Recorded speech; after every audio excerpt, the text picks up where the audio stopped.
Hey guys, Key here for Buttonsmashers.com, and this is our review for Darksiders Warmastered Edition.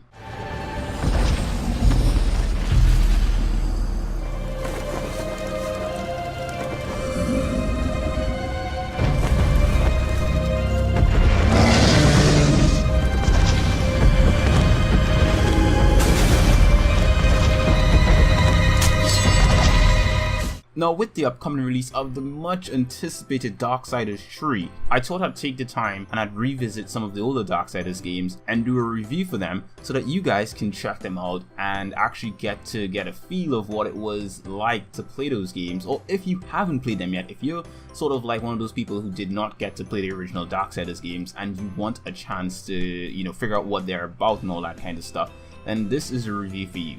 So I'm going to start with Darksiders Warmastered Edition, and after this, in the foreseeable future, I'll be doing Darksiders 2 and then Darksiders 3.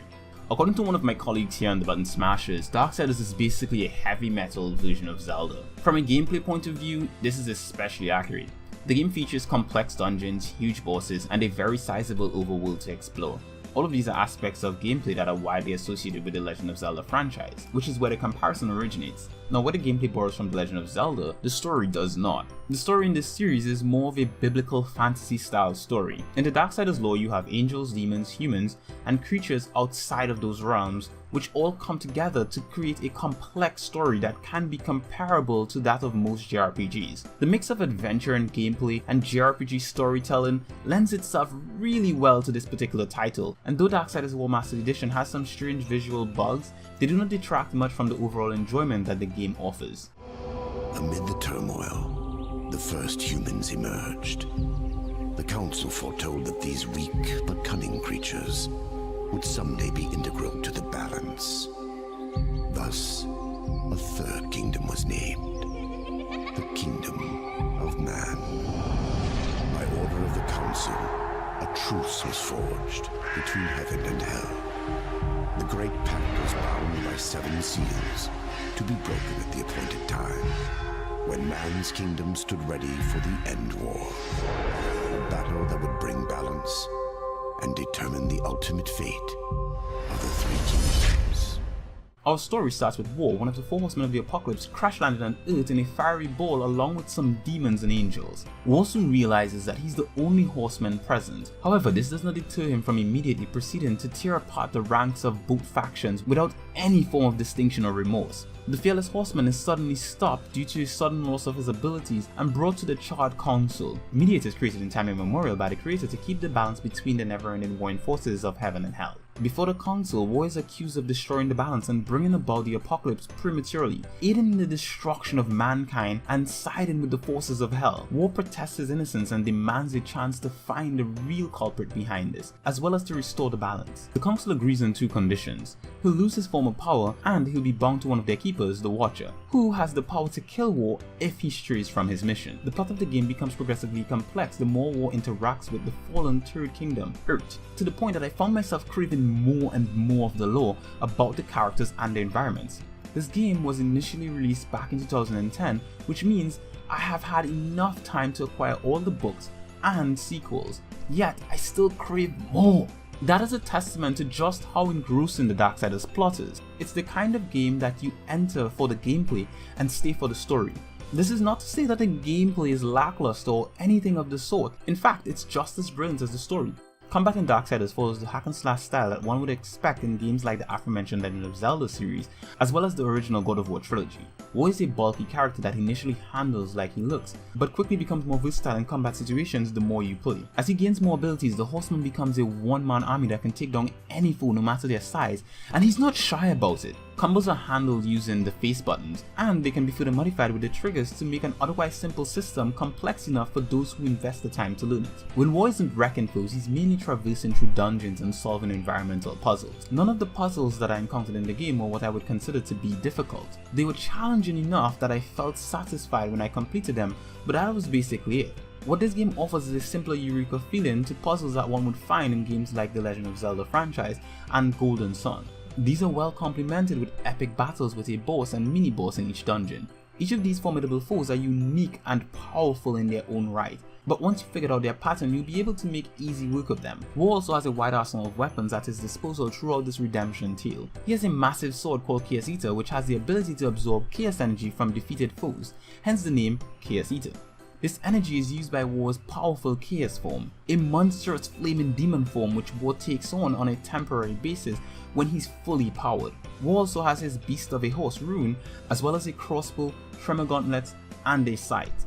With this wide array of tools along with other abilities that he gains along the way, like slowing time and gliding, War is a sight to behold. Though this may seem like a lot as I'm describing it now, this is all easy to execute and it's fun too. The voice acting for War is also brilliantly executed by the talented Liam O'Brien. His take on the character is so excellent that it's easy to empathize with his situation.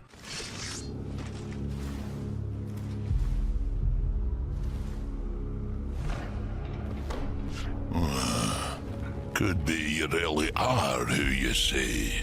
Them pigeons seem mighty convinced, but I ain't.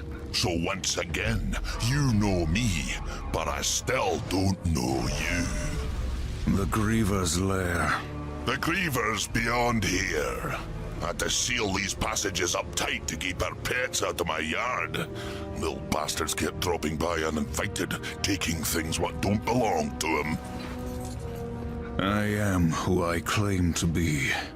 War's calm and menacing voice makes him an awesome character to back throughout the entire adventure. Every time there was a dialogue scene, I was completely immersed in whatever was on screen. This is because not only War has exceptional voice acting, all the other characters do. They all come off as authentic characters thanks to the meticulous directing of visual games and marvelous voice acting. Okay, so let's just put all the praise on hold for a moment so that we can talk about the other aspects of the game. This may be a remaster of one of the best games ever made, but it's not without its flaws. You can even quote me in saying that this is less of a remaster and more of a scaled up port. The textures of the game are a bit better than its predecessor, but not by much. These are essentially the same assets that were used on the original Darksiders that was released on the PlayStation 3, Xbox 360 and PC back in 2010, and I wouldn't expect the publisher to redo them just to re-release the game at a reduced cost for newer consoles. The game is free for PC owners if they own the original game, so that's a big perk if you happen to have owned the original game on the PC like I did. This version of the game runs at 60 frames per second, but I did experience some minor stutter on the Xbox One version. That version of the game is also plagued by these weird graphical bugs, including odd texture pop-ins. None of these were game breaking, however they bordered somewhere between disoriented and comical. How long was I gone? In Earth years? About a century, long enough for the last of the mouth breathers to die off. Then, the Third Kingdom is lost.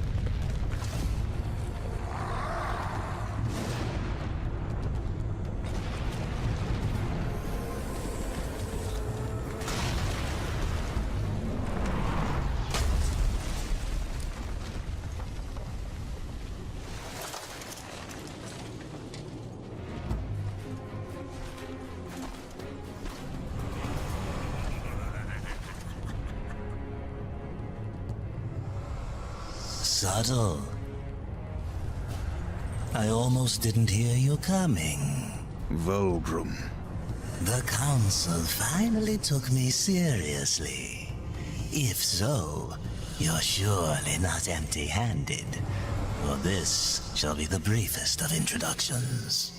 So with all that I've had to say so far about this game, here's my final verdict. Darksiders Warmastered Edition is not really a remaster as some might have assumed. It's basically a port for the PlayStation 4 and Xbox One with 4K support and better frame rates, all of which can be achieved for the most part on the PC version depending on your setup. With that being said, the game is still epic. In fact, it's even more so now that you're able to learn so much more about the lore. War is a cool protagonist of epic proportion. His story is one that I greatly empathize with, and I think it's one that you will too. Lastly, at an MSRP of $20, there's no reason that you shouldn't consider getting this game unless of course you already have it.